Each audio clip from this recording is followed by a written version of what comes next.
Friends आसतु आज आम शिंब आउ मटर चोपारे राई करवा। फ्रेंड्स चलतु आम मटर मंजी बाहर कर देछि। वर्तमान कौन करवा ना मटर ऊपर चोपाटा को आम काढ़ा। यहाँ बहुत बढ़िया लगे, आपड़ विश्वास करें एते सुंदर लगे। देखु केमती चोपा छड़े दूसरी देखो ये भाव में मटर सब चोपा छड़े देवे। देखिए केते बढ़िया देखु मटर को सब छड़े देची, मंजी छड़े देकी ऊपर स्किन सब बाहर कर देची। एगुड़ा है मटर भीतर गुड़ाक सीझीबनी जमा, गुड़ाक पूरा सीझीज बहुत बढ़िया लगे। थे ट्रायल करेंगे देखिए यहाँ केते बढ़िया लगे। ट्रायल करेंगे यहाँ बहुत नरम पूरा सांग सांग बांफ बाजिले सीझीज बहुत मीठा लगे। शिंब सहित मिसेकी मटर चोपा को राई करवा। शिंब को धोईदेवी, धोई देकरी छाणिक कौन करवा ना आम दुई दुई खंड कर काटिबा। शिंब सहित मटर चोपा को आम राई करवा। सोरिष तेल 2 चामच पकईदबा,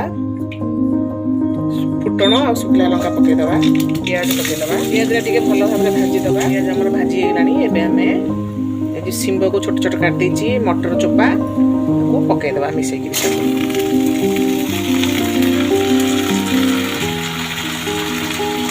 काटी देछि, चामच लुण दबा, आम भल गोलैदबा।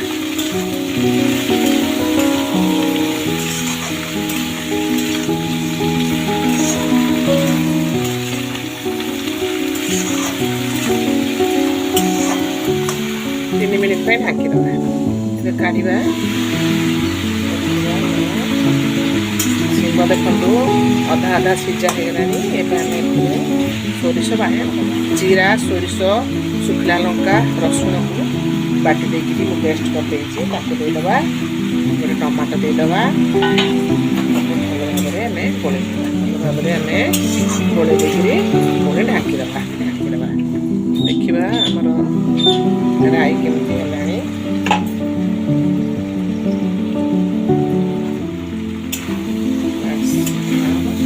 राई पानी मरी आसानी आम अल्प टिके पानी दबा सीझापी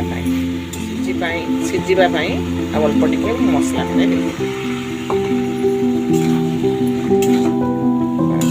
आम आपको ढाकीदबा। 3 मिनिट ढाकीदबा। देखिए आमर शिंब राई केमती देखु आमर शिंब राई पूरा पानी मरीगला।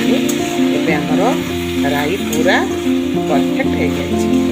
फ्रेंड्स मो प्रोसेस जदि आपण मानकु पसंद आसे ताहले लाइक शेयर कमेंट करने को भूलिबेनी। Thank you.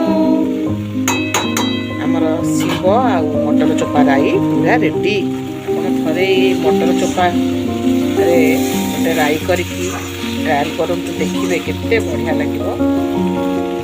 केनाकु धनिया पत्र पकईदबा। बस आमर शिंब मटर चोपा राई पूरा रेडी। एबे आम ढाकीदबा।